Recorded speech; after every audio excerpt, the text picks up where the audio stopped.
What's up mga brad? Ngayon, may nag-comment kasi na kung pwede daw i-convert itong Japanese bike frame sa convert natin sa single speed to 7 speed. Meron tayo dito brad na rim na pwedeng gamitin. Cogs na 7 speed.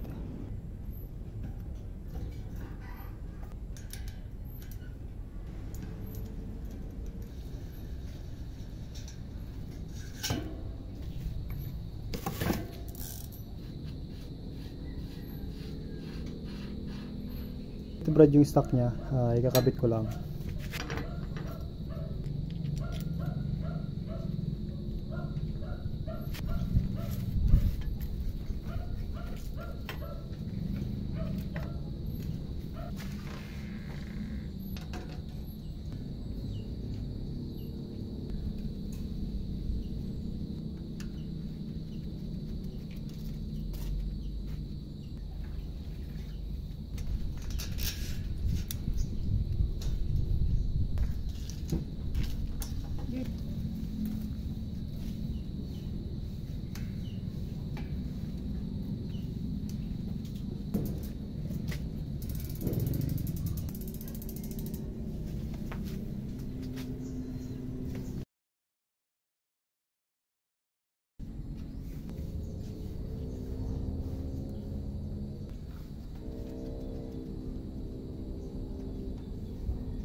The moment of truth brad, kung pwede siya.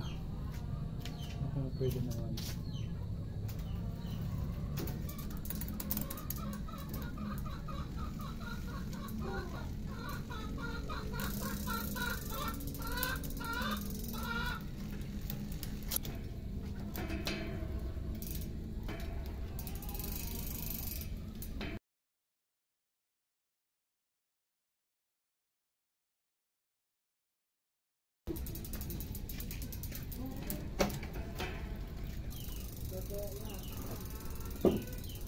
Bali mga brad, ang observation ko lang na pwedeng gawin sa Japanese bike, which is ito, napapalitan natin na siya ng MTB na crank arm para tumugma din yung chain sa crank, kaya nahuhulog siya.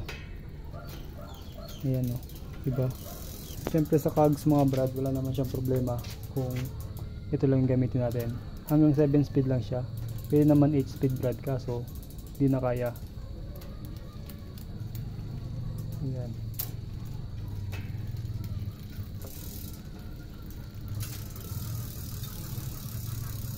Basta kailangan mo lang ng nitong RD chain at saka cassette type na cogs para magawa mo yung gusto mo sa bike mo. So yan. At siya nga pala brad, abangan nyo tong Japanese bike episode kasi gagawin ko tong hanggang 9 speed project.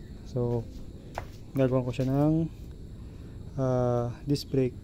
So abang-abang na lang brad mga plano natin dito sa Japanese bike. So kita-kits na lang brad sa susunod na video.